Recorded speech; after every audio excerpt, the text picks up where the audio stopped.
Hola, soy Nati y te doy la bienvenida a un episodio más de Auténticas. El día de hoy, el tema que vamos a hablar lo titulamos Abuso sexual en adultos.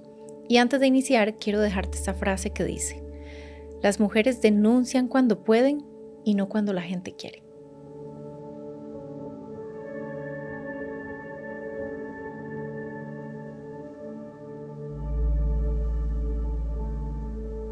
Y bueno, para iniciar, quiero presentarles a mi invitada de hoy, a Melanie.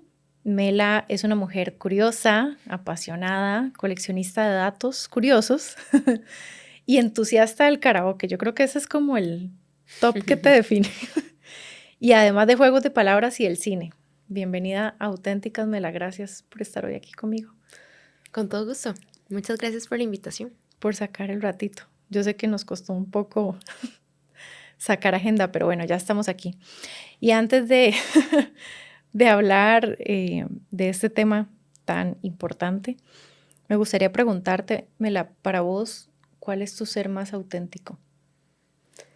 Bueno, yo creo que lo que acabas de decir, yo creo que mi ser más auténtico es, no sé, una persona que de verdad incansablemente siempre está buscando aprender, que digamos, tal vez como con esa curiosidad de cuando uno es niño, de que el mundo le sorprende y tratar como de, no sé, obsesionarse con cosas hasta saber todo sobre eso, como cuando los niños se obsesionan con dinosaurios, a mí me pasa también, me explico.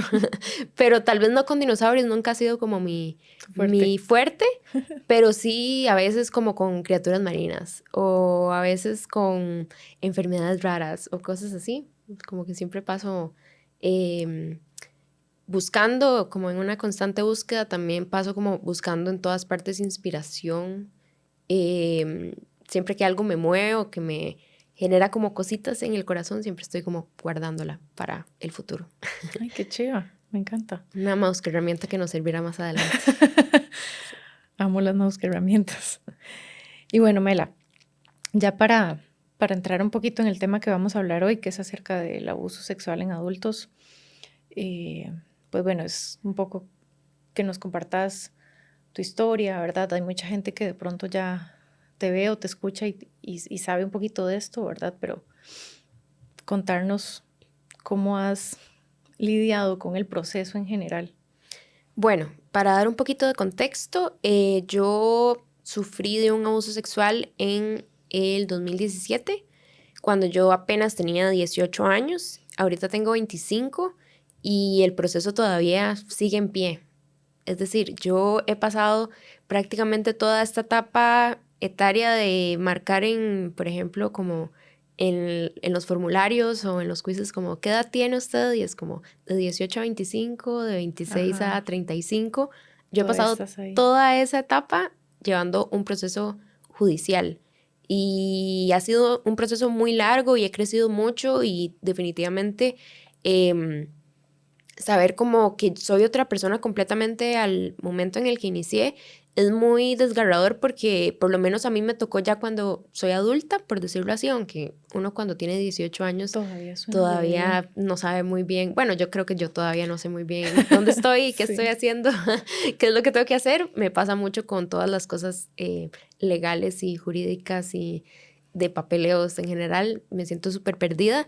Em, pero bueno, ha sido como un proceso muy angustiante. Lo que me sucedió a mí fue que justo esta persona que digo que soy auténticamente es una persona que le gusta mucho aprender y en su momento era enero del 2017 y como yo no estaba recibiendo clases porque estaba en verano, yo necesitaba en ese momento siempre recibir clases, entonces me metía como a todos los cursos de libres que habían en todas las universidades como para seguir yendo a clases y me acuerdo que iba a ir a unas clases en el TEC de San José. em, y por cuestiones de llegar como al momento más rápido, agarré un taxi y bueno, este taxista que yo no lo conocía para nada y con el, digamos, em, con el que me monté, bueno, se tornó en una auténtica pesadilla en la que al principio empezó como con palabras de piropos, por decirlo así, y después fue como incrementando hasta llegar a ser un abuso, digamos, físico. Entonces, fue una pesadilla, un viaje que tenía que durar como 5 minutos, duró como 40 minutos porque él dio como muchas vueltas en todas partes, ¿verdad? Em, yo recuerdo demasiado ir viendo en el retrovisor como mi reflejo y pensando como yo no sé si este va a ser como la última vez que esté Claro. viva. O sea, yo hasta me visualicé en la cajuela de ese taxi. O sea, fue muy una pesadilla gigante, me quedé súper en shock. Y tal vez como por mi manera de reaccionar a las cosas, en vez de ponerme violenta, porque justo pensé que iba a traer como más violencia, como, o sea, como ser como, no sé, gritar, tirarme, me dio como mucho miedo el poder que ejerce una persona que lo tiene a uno encerrado en un lugar, en un Claro. carro en movimiento. Y sucedió lo que tenía que, o sea, no, sucedió lo que sucedió. em, y bueno, al final también recuerdo que me dijo cuando me estaba bajando que nunca más me volviera a subir en un taxi en la parte de adelante porque podía Exacto. toparme con personas peor, o sea, como personas malas, que él por dicha era una persona buena, entonces no me hizo nada, pero que no lo hiciera la próxima porque habían personas malas que me podrían hacer cosas. Oh, wow. Sí, entonces, bueno, yo en ese momento estaba como muy en shock y creo que algo que es una cosa común cuando uno acaba de pasar un abuso es que em, uno no sabe si fue culpa de uno no sabe si realmente eso cataloga como algo tan grande, porque por ejemplo yo sé que no me violó según los términos de la ley, entonces uno dice, ok, pero entonces no fue tan grave, ¿será que Ujú. vale la pena? ¿Será que esto sí es un delito? Si cuenta como Entonces, abuso o si no. cuenta como abuso o no.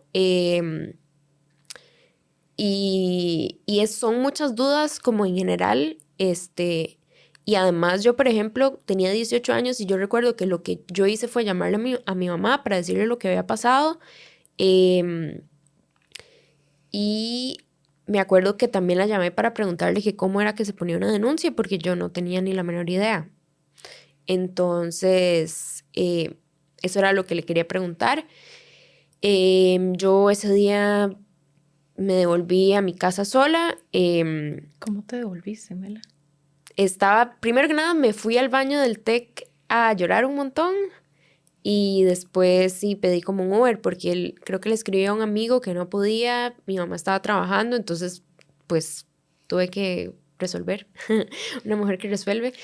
Em, y eso es todo un tema porque todas esas decisiones, aquí viene la siguiente parte. Primero que nada, todo el proceso judicial es súper Ujú. revictimizante y muy traumatizante, y en especial para personas que, como en mi caso, que no tenían mucho conocimiento de cómo funciona la legalidad, cómo funcionan los trámites, y es que es muy poco humano y es muy lacerante y así como tocando la llaga, o sea, demasiado. Y digamos, todo este tipo de decisiones, que por ejemplo, haberme ido en Uber a mi casa, haberle pagado al taxi, todos ese tipo de decisiones, cuando se hizo el primer juicio que se hizo en el 2021, en el primer juicio lo declararon a él inocente porque encontraron muchas cosas dentro de mi relato que no tenían sentido, como por ejemplo que yo me hubiera ido en Uber a mi casa luego, o que yo, en vez de ir a denunciar ese mismo día, así como estaba, me hubiera esperado 3 días, o que, por ejemplo, em, yo le haya pagado al taxista en vez de haberme Salir ido corriendo. corriendo.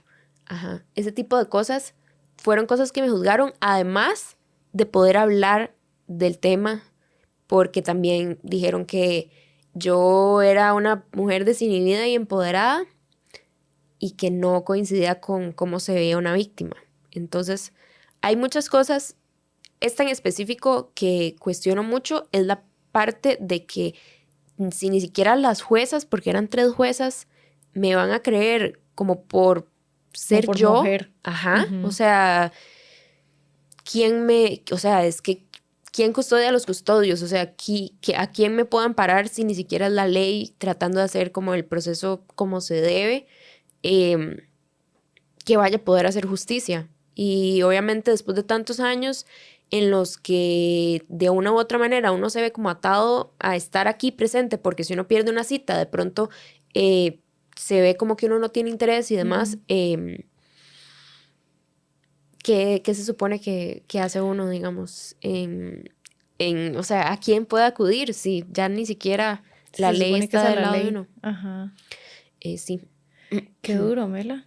O sí. sea, no sabía que el trámite a nivel legal era tan engorroso, Ujú, ¿verdad? Y es un poco complicado porque lo que vos decís, bueno, y hasta dónde en qué momento se cataloga como un abuso. Y entiendo el sentimiento de shock, ¿verdad? Porque yo de pronto no he vivido una experiencia tan fuerte como la tuya. Y hace como 3 años tuve una experiencia con un fisioterapeuta, ¿verdad? Y yo recuerdo que yo también le pagué, ¿verdad? O sea, cuando terminó ujú, yo le pagué, me fui y yo estaba en shock y yo llegué y le dije a Fede, me pasó esto y no sé qué hacer, ¿verdad? O sea, como, y al día de hoy, escuchándote ahorita, me cuestiono como de, también fue abuso, porque creo que muchas veces tenemos el concepto errado de que el abuso es si hay penetración, ¿verdad? O sea, si hay violación per se, pero hay muchas otras cosas que te hacen sentir y entiendo esta parte de que uno se siente sucio o fue culpa mía, ¿qué hice para que esta persona quisiera hacerme esto? ujú. Entonces, me parece muy ilógico que la ley primero te diga que tienes que ir a denunciar de una vez cuando uno ni siquiera está en la capacidad. Yo a esta persona no la denuncié. eh, no sé, o sea, fue una cosa, era una persona que yo conozco desde que tengo 3 años, ¿verdad? Para mí era un conocido de la familia. Entonces son cosas como, ¿verdad? No me estoy esperando esto.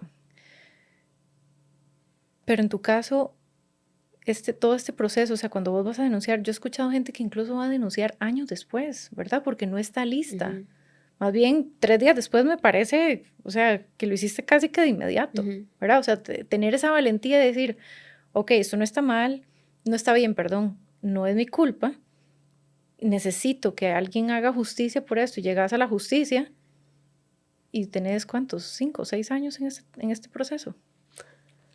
Más, 2017, como 7, 8 años, es mucho. Em, y sí, es bastante agotador esto como del tiempo, también porque en mi caso a mí me hace sentir muy bien poder hablar porque yo sé que muchas personas no pueden hablarlo, tan siquiera decirlo, porque estamos hablando de que fue un familiar, de que fue su jefe en el trabajo y eso les puede costar Claro. su lugar donde viven o su lugar donde trabajan, ¿verdad? Puede implicarle demasiado en la vida. En mi caso, por dicha, que ya ha pasado mucho tiempo, puedo hablar al respecto y además es una persona que no tiene nada que ver con mi vida y yo posiblemente No lo no vuelvas a lo ver. vuelva a ver. Em, entonces, por dicha, siento que no tengo como implicaciones hablando. Em, y sí, digamos, también esto es todo un tema, ¿verdad? Porque los delitos sexuales en general suceden en la intimidad y eso quiere decir que casi nunca hay pruebas ni testigos y es muy difícil que lleguen a juicio por lo mismo. Digamos, menos de la mitad de las personas que son denunciadas son condenadas y menos de la mitad de las denuncias llegan a juicio. Ujú. Entonces, imagínense, es como menos de un El mínimo, 25% las claro. personas que realmente llegan a tener algún tipo de condena por estos hechos. Queda mucha impunidad. Bueno, ya hablando como de datos, cada 80 minutos en Costa Rica se denuncia algún tipo de delito sexual. Solamente un 8% son abusos sexuales en mayores de edad y la gran mayoría, por lo menos un 85%, es de personas de menores de 25 años. O sea, siempre son contra víctimas mucho más vulnerables, y es bastante, bastante complicado. Ahora, ¿cómo hacen para que una persona menor de edad pueda llegar a tener la fuerza y valentía de seguir todo este proceso? Claro. Yo cuando llegué a mi primer juicio, recuerdo que, porque esa es una de las cosas que para mí ha sido horrible de vivir este proceso, es que uno tiene que estar escuchando constantemente historias similares o peores, ¿verdad? Recuerdo que estaba a la par de una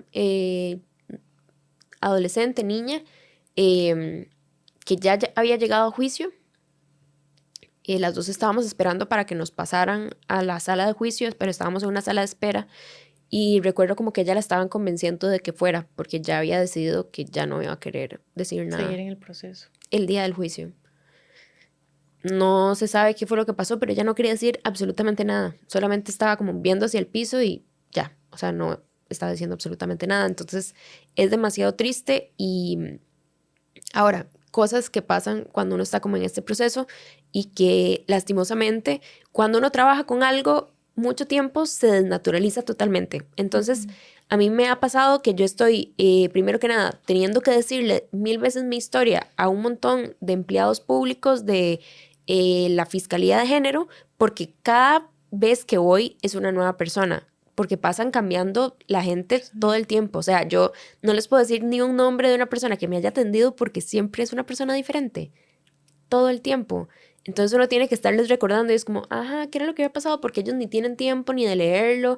Los fiscales que me han ayudado en el juicio, que son como mis defensores, todos me han llamado como 5 minutos antes, es como, ¿me puedo hacer un resumen de qué fue lo que pasó? Oh, wow. Sí, Así ni es, siquiera es como que le dan la importancia al caso que deberían. es que no tienen tiempo. Es una cosa súper desnaturalizante. Entonces, eso por un lado. Luego, por ejemplo, recuerdo que en una de esas veces que tenía que contar qué era lo que había sucedido específicamente, había estado primero en una sala con un montón de niñas, lo cual también es como bastante fuerte, como estar como en sala sabiendo que posiblemente ellas han sido víctimas, ¿verdad? Y luego, en un momento dado que yo estaba hablando, fue como que no me estaban prestando atención a lo que yo estaba diciendo, porque la persona con la que estaba hablando fue como, ¿alguien ha visto a Doña Cinia? ¿Sabe algo de Doña Cinia últimamente? Y entonces la persona a la par es como, ah, mira, no, desde hace como un mes no sabemos nada de ella. Una de dos, o el esposo le quitó el teléfono o ya la mató. Y lo dijeron así. Mientras yo estaba contando mi historia, que obviamente, digamos, no implicaba riesgo mi vida, pero escuchar eso es Si lo ven como como una si cosa fuera una más. cosa más, porque ese es su trabajo y es súper lamentable. Y es una cosa de no acabar. Digamos, la semana pasada yo quería, porque nadie, ok, de nuevo, yo no sé quién fue o sea, ya de nuevo como que uno se pierde el contacto totalmente de la persona que estuvo en mi último juicio defendiéndome. Yo no sé quién es, dónde está el número, o sea, le escribí el número que tenía y es como, no, yo no sé qué, tiene que hablarle a su fiscal, intenté contactarla, no la encontré, porque a mí nadie me avisó cómo quedó el juicio, el último que tuve, nadie, y eso pasó también la vez pasada, nadie tan siquiera le dice a uno como, hey, ganó, perdió el juicio, sino que, de ahí, Te vas y ya, ajá, ir a algún día como a la fiscalía, recoger la sentencia y leerla a uno e interpretarla a uno, a pesar de que todo eso esté como súper en términos jurídicos. Y así fue, y fui el martes pasado, si no me equivoco, para tener aquí noticias de qué había pasado. y, y fue divertido porque estaba tratando de recoger la sentencia y me dijeron, ay, es que no está aquí. O sea, no sabemos, creo que se perdió, creo que es error nuestro, perdón, como que se había perdido y ahí estuve como una hora porque supuestamente se había perdido la sentencia, entonces no sabían y es como, ¿para qué quieres saber? Yo, sí, para ver si sigo con el proceso o lo dejo ser. digo, y es como, ustedes está implicada, yo sí, soy la víctima, la persona que denuncié, y es como, pero ¿para qué quiere la sentencia? Yo, em, Es mi sentencia, es mi digamos. sentencia, es Es como, mi caso, ¿para señores. qué voy a querer la sentencia? Y me dice, bueno, lo que sabemos es que está en apelación y eso quiere decir que seguramente él está condenado. o sea, como que el imputado, que se llaman así, porque todo le ponen nombre difícil para que uno no se lo aprenda, o sea, la persona que yo denuncié, el taxista, puso una Una apelación. apelación para apelar la sentencia que le habían dado. O sea, a él sí lo notificaron, entonces, Sí, supongo. probablemente. Ujú. Sí, sí, sí. Ahí a veces parece como que ellos son los importantes en este proceso. Qué interesante. O sea, no Sí, sabía que fuera en serio tan engorroso. Y ahora con todo lo que estás diciendo, tiene sentido, ¿verdad? Que la gente no quiere ir a denunciar, porque es como perder el tiempo de pronto, de alguna forma se podría ver de esa forma.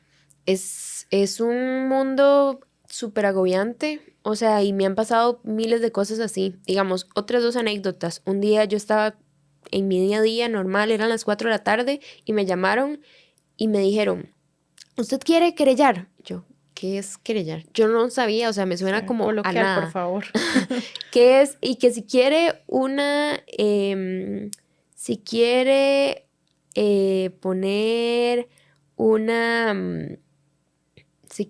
ni siquiera recuerdo cómo se llama, O pero sea, algún digamos, término técnico ajá, exacto, ¿quiere o no? Y yo, es que no sé qué implica ni qué es mejor o no. Y es como, pero es que yo no le puedo decir porque no podemos influir en su decisión.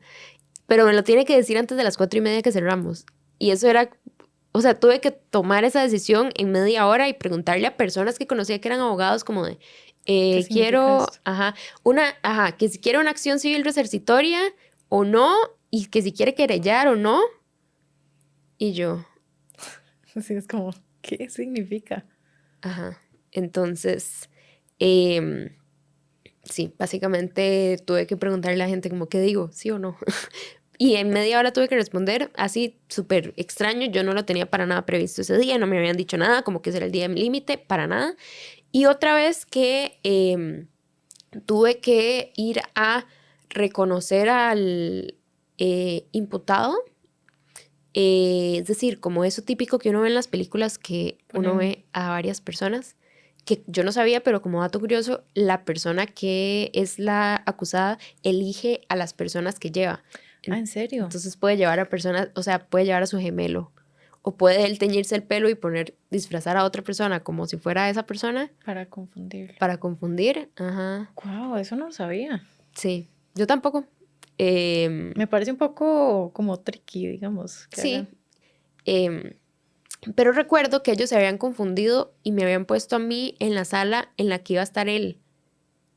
O sea, nos iban a poner juntos en una misma sala, como de espera. Y entonces Bueno, recuerdo que habían dicho, uy, nos equivocamos. Y alguien llegó y me tapó los ojos y no me puede sacó ser. de ahí. Em, y sí, o digamos, un día también tenía que ir a ver un libro de este tamaño, de puras fotos como mugshots, o sea, como fotos de personas que alguna vez han sido como procesadas desde los años 70, o sea, lo cual es súper ilógico porque ver fotos viejísimas de De una una persona que persona. claramente no se ve así, y vi y duré como hora viendo como cada foto y calificando. Este se parece un poquito más o un poquito menos, ¿verdad? Y hasta el final, em, todas las fotos súper diferentes y al final salían dos fotos que no eran en blanco y negro, que eran actuales y que no eran de ese tipo. Y uno como, me están queriendo decir algo como de que tal vez esta es la persona. Y luego nos dimos cuenta que esa persona era el dueño registral del taxi donde me monté, pero no había sido la persona que estaba usando el taxi ese día. Entonces, hay cosas que es como un poco obvio, pero es como un poco raro, pero no sé, no está como bien diseñado en general y es demasiado complicado el proceso en sí. Sí. Vela, qué difícil. Y digamos, entrando un poquito más Ujú, en vos, ujú, ¿verdad? Porque bueno, esto es todo el proceso que con lo que estás contando como que de alguna forma continúa, ¿verdad? No es un caso cerrado como que vos digas, bueno, me quedo satisfecha con sentir de que la justicia realmente hizo justicia, ujú, ¿verdad? Em, y esperando en que, porque me imagino no, debe ser un proceso desgastante, no físicamente, como por ujú, el hecho de tener que estar yendo, ¿verdad? A los juicios o a esto, sino emocionalmente. ujú. O sea, vos tenías 18 años, hoy tenés 25 y sí, lo que vos decís, he pasado todo este proceso, ahora he ido creciendo con el proceso a la par. ¿Qué cosas has hecho vos para poder ser la mujer que sos hoy, verdad? Porque yo te veo enfocada en tu carrera, haciendo cosas chivísimas, ¿verdad? Y lo admiro muchísimo, porque cuando uno pasa por estas cosas, te marcan la vida. Pero ¿qué recursos has utilizado de personas, de psicólogos, ¿verdad? Como para lidiar con esto y sentir que no fue culpa tuya, que... Bueno, em, definitivamente yo creo que a uno lo marca. Yo creo que personalmente cosas puntuales que sé que me cambió es que yo creo que yo antes de que me pasara esto veía el mundo con unos ojos mucho más optimistas, y no como una potencial amenaza en todas partes. Digamos, esa percepción de inseguridad en mi caso aumentó muchísimo y me daba miedo andar sola en la calle. Me daba miedo interactuar con hombres mayores, en general desconocidos, que antes no. Digamos, yo antes más bien yo disfrutaba mucho como hacerle conversación a una persona en el bus y cosas así, que completamente cambió. Y también esto como de salir a la calle solo si es completamente necesario en general. Es como muy perturbador en general, el mundo ahora. Em, y también esto de que yo siento que una de las cosas que a mí más me gustaba era que yo todo el tiempo quería estar en clases y aprendiendo y demás, y ya no, o sea, ya ahora estoy en vacaciones y me quedo en mi casa. No salgo si no tengo que salir. Y eso me cambió 100%, y creo que obviamente también la personalidad y demás es como un proceso bastante duro. Y yo pude, digamos, hay una cosa buena del Poder Judicial que está muy bien, pero a mí no me la habían ofrecido hasta que me vieron llorar, que se llama la Oficina de Atención a la Víctima. Ahí dan atención psicológica. Entonces uno puede recibir atención psicológica, eh, sí, de una persona profesional, que en mi caso, bueno, yo tuve una psicóloga muy linda que siempre le voy a agradecer mucho. Creo que fue como la única persona que se mantuvo en el proceso, que tampoco fue como que se mantuvo todo el tiempo, porque solo uno puede tener acceso como a 10 15 citas y ya. Entonces, Pero estuvo todas como, las 15 citas, digamos, exacto. estuvo con vos. Me cambiaron una o dos veces, pero la gran mayoría del tiempo estuve con ella. Entonces fue la única persona con la que tuve un proceso, y eso me parece que está súper bien. Y eso creo que es una de las cosas más importantes de cualquier persona que esté pasando en el proceso judicial. Recuerde que tiene acceso a ese tipo de atención, que la Oficina de Atención a la Víctima da asesoría legal y asesoría psicológica. A mí más que todo la psicológica fue la que me ayudó.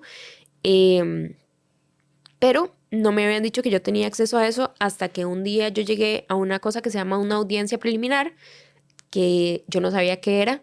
Y recuerdo como que fue la primera vez que yo entré y parecía un juicio, porque era esto de ponerse al otro lado del imputado, casi que enfrentándose. Y recuerdo que cuando entré, lo único que escuché de parte de él, que yo nunca lo había escuchado hablar nunca, después De de lo que los había hechos, pasado. ajá, fue que dijo como, es que ella es una mentirosa. Y yo me ataqué a llorar porque no sabía que él no iba a aceptar lo que pasó. Y, y me dio demasiado fuerte porque me sentía súper indefensa, de que yo no sabía qué hacer ahí, no sabía lo que iba, no sabía si ese día tenía que testificar, yo no sabía nada. Y como estaba llorando y llorando, llorando, me sacaron y le dijeron, y la psicóloga de ella no puede venir. Y es como, ¿cuál psicóloga? Nosotros nunca, o sea, nos acabamos de dar cuenta que nunca le ofrecimos la atención que ella tiene derecho a recibir, que es la Oficina de Atención a la Claro, hasta Víctima. que te vieron mal. Es así, básicamente. Entonces, nada, como que ojalá que cualquier persona que esté pasando esto, si está pasándolo por el Poder Judicial, sepa que puede acceder a la A Oficina de eso. Atención a la Víctima. Qué impresión que no te dijeran. ¿verdad? O No. sea, una cosa tan necesaria como esa. Y bueno, tiene sentido que esta persona dijera como, no, ella es una mentirosa porque de alguna forma cuando te bajaste del taxi, ¿verdad? Lo que contabas al principio, de lo que te dijo es un poco eso, ¿verdad? Como de yo no me voy a hacer responsable de esto. Como esto es cualquier cosa, ¿verdad? A Sí. veces la gente lo ve como ay, pero ¿por qué se ponen esas, verdad? Y es muy interesante, ahora que decías eso, trabajé en un lugar donde el gerente general de ese lugar, de hoy, Ujú. esta adulta, después de terapias y procesos, se da cuenta de que todas éramos chicas de 19 años, ¿verdad? Este era una persona de, no sé, tenía más de 35 años. Todas sufríamos acoso, ¿verdad? De pronto no sé si califica como abuso, pero sí al menos como acoso. Era muy fuerte. Y hubo algunas, lo que vos decías, cuando es un jefe, ¿verdad? O una figura de autoridad más alta, donde Ujú. yo digo, y si yo no hago lo que esta persona me dice, voy a perder mi trabajo, o voy a perder mi familia, o voy a Ujú. perder algo. Y conmigo fue un poco complicado porque yo más o menos sabía que habían algunas chicas como que accedían a lo que él las obligaba. Y una vez tuvimos un episodio en donde yo dije, esto está mal, o sea, yo no sé qué es esto, ¿verdad? Ujú. Y a veces nos pasa, la gente a veces dice como, ay, pero ¿por qué usted no va y denuncia? Es como, hay que estar ahí en la situación de la persona, en los zapatos de la persona, para darse cuenta. Hay gente que tiene esta habilidad o esta capacidad de reaccionar, ¿verdad? Ujú. A lo que vos decías, a gritar o a tirarme del taxi, a Sí, salir corriendo, y lo admiro muchísimo. En mi caso me paralizo, sí. ¿verdad? Y es como de, ¿y qué hago? ¿Y si hago algo? ¿Verdad? Voy a estar mal. Al punto que, bueno, hace un par de años me di cuenta, imagínate, esto pasó hace muchísimos años, y hasta hace un par de años me di cuenta que lo habían despedido precisamente por lo mismo, pero pasaron años, o sea, ¿cuántas personas o cuántas Ujú. chicas lastimó con su actitud y se aprovechaba de su Posición. posición, en ese caso de jefe, en tu caso se aprovechó de la posición de que era la persona que iba manejando y tenía Ujú. el control del vehículo en ese momento, ¿verdad? Y uno dice, pucha, un vehículo en movimiento, ¿cómo abro? ¿Cómo me tiro? O sea, me imagino Ujú. que te pasaron mil cosas por la Ujú. cabeza. Yo he escuchado muchísimos casos que me dicen como yo también sufrí abuso, como hoy soy consciente de que sufrí abuso, hoy soy consciente de que me pasó algo, Ujú. pero ya pasaron muchos años, ya para qué, ¿verdad? Ujú. Y yo realmente no sé ahora con todo eso que estás contando, hasta qué punto, porque si voy 10 años después a denunciar, ¿verdad? Si vos fuiste 3 días después y el proceso ha sido tan engorroso, imagínate una persona que va tantos años después a poner una denuncia, o sea, revivir otra vez, traer todo eso al presente. Pero sí siento que es importante como al menos dejar el precedente Ujú. de Ujú. esta persona me hizo esto, ¿verdad? Sí. Porque si no, lo que vos decís, ¿verdad? Hay un porcentaje muy alto que nada más queda. Sí, yo creo que es muy importante dejar un precedente para que no se salgan con la suya, porque así como vos decís de tu jefe, en algún momento fue alguien que rompió este círculo de silencio y lograron hacer algo que pudiera sacarlo de este pedestal, aunque de pronto una denuncia no llegue a nada, como empezar a poner este murito puede hacer que se quite el pedestal de esas personas en posición de poder que están actuando de esta manera. Yo creo que yo también cuando empecé el proceso de denuncia, mucho de lo que me motivaba era que otras personas no tuvieran que pasar por lo mismo que yo pasé, y que él se arrepintiera de pronto, Ujú. como que esas eran mis motivaciones más que todo.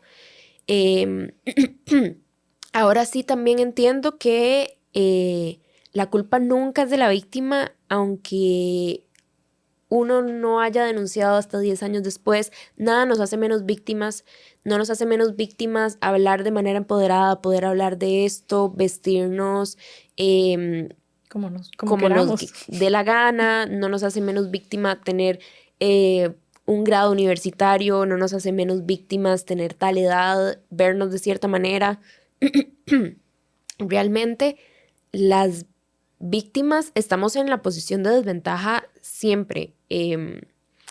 Y por eso es muy importante creerle también a las víctimas. Yo creo que de las cosas que más me han desmoronado también emocionalmente es que yo, por ejemplo, cuando compartí este caso, yo podía leer 100 comentarios de personas que me decían, yo le creo, y leía una que me decían mentirosa, y eso Te trae abajo. me traía totalmente abajo. Y como humanos estamos muy programados para enfocarnos en las cosas negativas, pero es de las cosas más importantes sentir el apoyo de que a uno sí le están creyendo y que uno puede seguir con esto sin sentir que, uy, ¿será que le estoy arruinando la vida a la otra persona? ¿Será que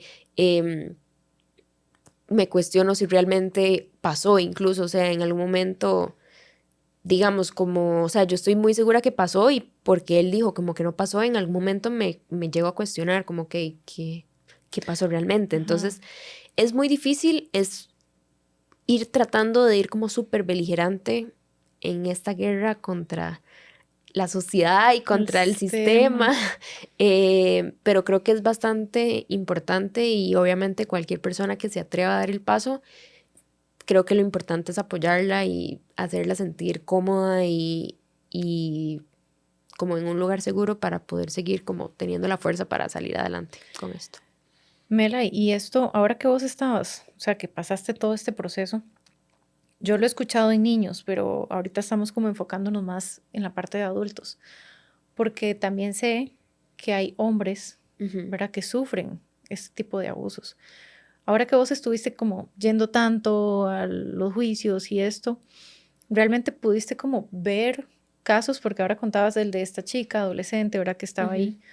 Porque creo que eso no se visibiliza tanto tampoco, ¿verdad? Sí, digamos, hay, en cuanto a datos, el 90% de las denuncias provienen de mujeres. Y sí es cierto que la mayoría de los casos es una gran mayoría de hombres a mujeres por este mismo uso de posiciones de poder Ujú. en personas en algún tipo de situación de vulnerabilidad. Pero efectivamente esto también sucede en hombres y también muchas veces es casi siempre de hombres a otros hombres, ¿verdad? Y también por los mismos estigmas de la sociedad, lo que se nos ha dicho que son este tipo de delitos, em, pues también sucede mucho que se quedan en el silencio porque es lo mismo de no creerle a la víctima y no, por ser hombre no le voy a creer, ¿verdad? Ujú. Es lo mismo, como no importa, o sea, las víctimas pueden venir en cualquier, o sea, pueden ser cualquier persona, y no hay que deslegitimar a un hecho, un testimonio por la Solo persona por ajá. de la que venga. Em, sí. Claro, porque, bueno, conozco un caso, Ujú. un chico que parece que y digo parece porque, ¿verdad? No lo sé, fue una Ujú. cosa como que en algún momento surgió la conversación y yo le decía, pero ¿por qué no denuncia? ¿Verdad? Y me decía, es que yo soy hombre y yo, ¿y? Ujú. ¿Verdad? O sea, como, ¿y qué importa? Está sufriendo, en este caso, violencia, ¿verdad? Sí. Y me decía, es que, ¿cómo voy a llegar yo a poner una denuncia, a decir que mi pareja me golpea? ¿Verdad? Ujú. ¿Quién me va a creer? Y ahora escuchándote a vos, que vos decías, bueno, eran 3 juezas, mujeres, y aún así yo sentía que no me creían, Ujú. imagínate el peso, ¿verdad? Para un hombre, Sí. poniéndolo como en esos términos, que se supone que son los fuertes y tal, ¿verdad? De tener que llegar a poner una denuncia, me imagino que debe ser un proceso pues mucho más desgastante para ellos en el sentido de, créame. Sí, está lleno de estereotipos. Digamos, mi sentencia, la primera sentencia que tuve, está llenísima de estereotipos. En algún momento, como dije, empoderada, desinhibida, universitaria, inteligente, todas esas categorías no calzaban en el perfil de víctima que ellos tenían y por ende hacían menos verídico Ajá. mi testimonio. Em, y por otra parte, también otra cosa que me habían dicho es que como yo en algún momento me informaba de cuestiones relacionadas con casos de feminicidios o con violencia de género, entonces que podía estar permeada por esa información, lo cual es bastante también como, o sea, es que tiene todo el Sí, sentido del lógico. mundo, Ajá. ¿verdad? Como, y además yo en ese momento dije que a raíz de esto más bien me hizo interesarme aún más, ¿verdad? Ujú. Pero bueno. eso me pasó a mí y no solamente me ha pasado a mí, sé de otro caso que por cuestiones de compartirlo, o sea, por cuestiones de hablar al respecto y no solamente con la justicia, sino como hablarlo públicamente, me di cuenta que otra persona que yo conocía que sufrió de violación con las mismas 3 juezas dejaron como en libertad o no condenaron a la otra persona y también le dijeron específicamente como ella habla empoderada y además está súper permeada por el feminismo. Qué impresión. Sí. Y también cuando yo estuve hablando y cuando me habían aconsejado sobre este segundo juicio, me dijeron que tratara de no mencionar nada de feminismo porque eso les podía Afectaba. caer mal a los jueces. Wow. Y bueno, y vos produjiste un video, ¿verdad? Ujú. Que se hizo un poco viral, me atrevería a decir, donde contás un poco este proceso, ¿verdad? En resumen. Sí. Yo hice ese video por muchas razones. Una de esas es porque yo me sentí muy sola llevando el proceso y no sabía de nadie más que lo estuviera llevando y con la persona como que me pudiera entender específicamente. Y yo intenté buscar información y nunca lo vi de primera persona, nunca vi información así como aterrizada en Costa Rica de cómo es que se llevan estos procesos. Entonces es algo que a mí me hubiera gustado ver cuando yo empecé el proceso. Ujú. También lo hice con 2 públicos, uno era como las víctimas y el otro era las personas que juzgan a las víctimas por no denunciar. Como yo he visto muchas veces en redes sociales que la gente es como, ay, ahora sí denuncia, o ¿por qué no lo dijo antes? O ¿por qué si le pasó esto y lo está hablando públicamente en redes sociales, ¿por qué no denuncia? Y yo creo que sí hay razones de peso para no denunciar y que es una Ujú. decisión muy personal y si uno realmente quiere como dejar ahí o si quiere como estar reviviendo este proceso durante muchos años y tiene la valentía para hacerlo, es una implicación muy grande y no es como que uno denuncia y ya al siguiente día la otra persona está condenada. No Claro, es un sucede así. proceso Es de un proceso de años. años, puede durar hasta 15 años, por ejemplo. Wow. Eso de la justicia pronta y cumplida No es existe. un gran mito. Entonces, a mí me interesaba mucho que personas víctimas se sintieran acompañadas y personas que de alguna u otra manera deslegitiman a las víctimas pudieran tener un poquito más de empatía. Ujú. Em, y yo quise hacer ese video desde hace muchos años, desde antes de que tan siquiera hubiera hecho algún video para redes sociales, pero no me atrevía y me daba como mucho miedo. En general yo también quería como mantener todo el proceso como en silencio por si acaso eso podía afectar de alguna manera el resultado de mi juicio. Entonces lo hice ya cuando ya no tenía nada que perder porque ya había perdido el juicio. Y también lo hice, empecé como un poco el guión el día que quedó Rodrigo Chávez en el poder porque me sentí muy mal, muy, muy mal. Porque ver a personas que han sido denunciadas y condenadas teniendo tanto apoyo y una posición de poder tan grande es súper desgarrador cuando uno ha sido víctima y sabe que al final de cuentas esas personas, la implicación que tienen es la mínima eh, y que andan libres por Por la ahí. vida. Sí, entonces a mí cuando tuve bueno, primero cuando tuve el primer juicio y el imputado salió libre, yo dije, la única que salió perdiendo aquí soy yo porque aunque no fue como que perdí el juicio ni nada, simplemente él no salió condenado, la que tuvo implicaciones, la que tuve que venir más, la que tuve que hacer muchas más cosas fui yo y pasar todo este como proceso que él al final de cuentas fue que lo citaron un par de veces y ya, no tiene que hacer mucho más que ir un par de Que veces. llegar. Ujú. Em, y bueno, ya esta segunda vez que por dicha me dijeron que él había como aceptado hacer un abreviado, que es un juicio, que no es un juicio, sino como que él acepta los cargos y listo, sin tener que declarar y sin tener que vernos ni nada, pues eso fue lo que pasó esta vez. Yo llegué y dije, ok, lo acepto, si esto va a ser como que el juicio quede a mi favor, por mí súper bien. Y ya después recuerdo que habíamos dicho, que me habían dicho, eso es como un secreto, pero bueno, me habían dicho cuando salí que, que él había aceptado los cargos, pero por tener la data en la que tenía no y no tener como nada a su nombre, no le podían ni cobrar nada, ni por los daños ni Daños, perjuicios, ajá. y tampoco podía tener cárcel por la edad que tenía, entonces no podía tener ningún tipo de repercusión, pero que él había hecho esto a cambio de que yo no volviera a hablar del tema.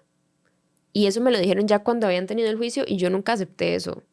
Y hablo porque no lo vi en la sentencia en ninguna parte, pero eso me habían dicho a mí y yo en el proceso dije, di sí, entonces aquí igual, aunque haya ganado el juicio, lo único que salgo es perdiendo porque lo único No que puedes visibilizar no puedo esto. hacer es hablar. Ujú, exacto, es como, Entonces, él no tiene como repercusiones, es como, ok, sí soy culpable, pero no va a tener ninguna repercusión real y lo único es que yo no puedo hablar, aunque yo no acordé eso. Em, pero bueno, sí, hay cosas que no podemos controlar, digamos, a nivel de sistema, ¿verdad? sí.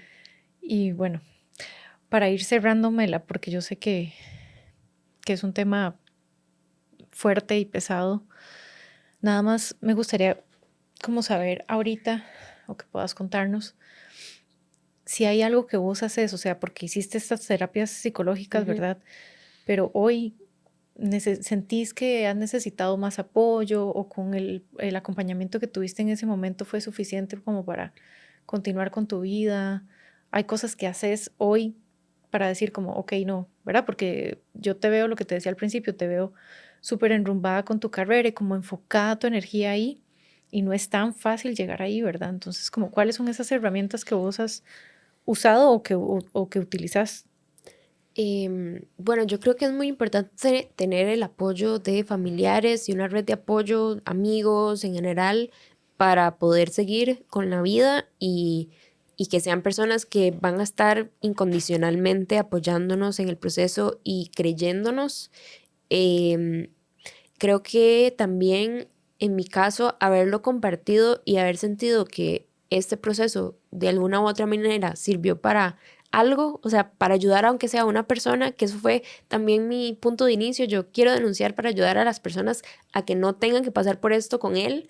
Pues ahorita de pronto lo que más me ha dado gratificación es que hayan personas que puedan sentirse acompañadas en el proceso, que entiendan mejor qué es un proceso para saber si quieren llevarlo a cabo o no, y poder compartir y dar como este mensaje para el resto de la población, que sean mucho más sensibles a la hora de hablar de estos temas, que no se lo tomen a la ligera.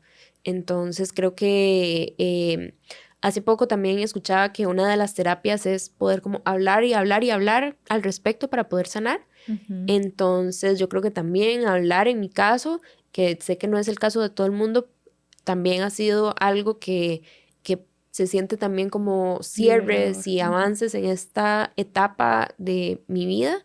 Em, y bueno, ser muy valientes y tener como una mentalidad de poder como lidiar con esto y seguir adelante a pesar de que esto obviamente nos haya marcado y nos haya cambiado y tristemente no haya sido nuestra decisión, pero hacernos más fuertes a partir de cualquier tipo de adversidad en general, y sobrevivir.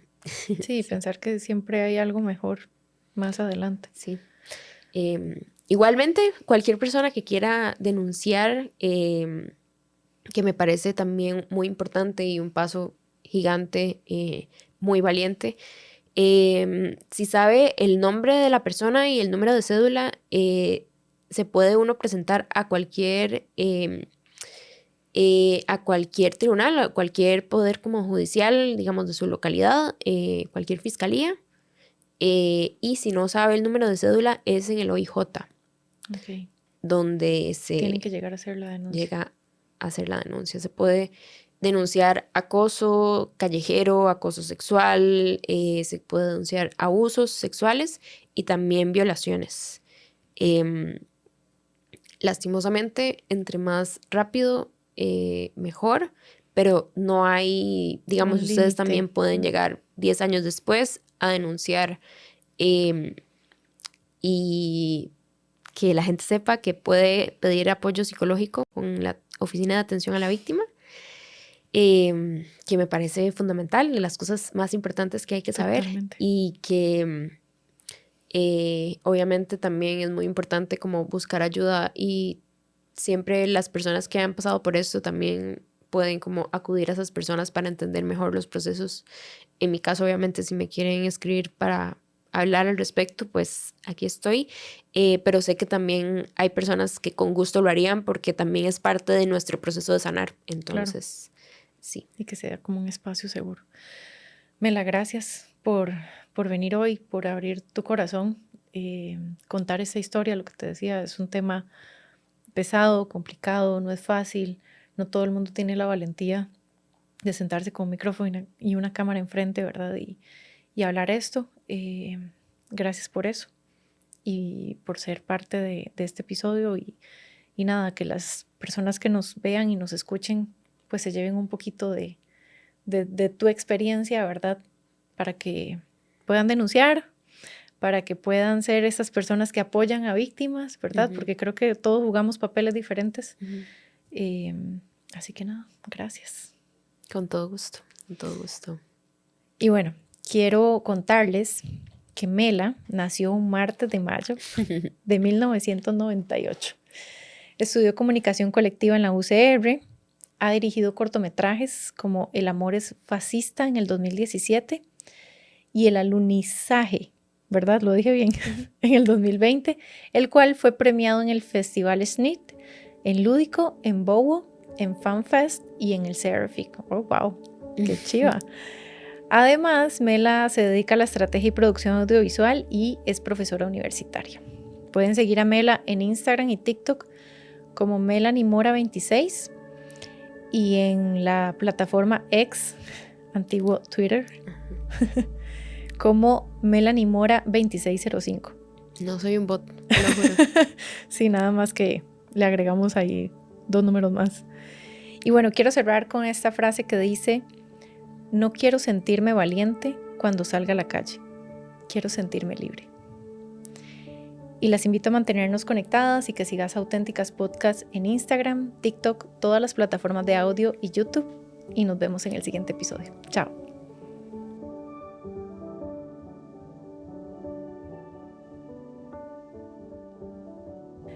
Este podcast fue presentado por Natalia Rojas. Invitada especial, Melanie Mora.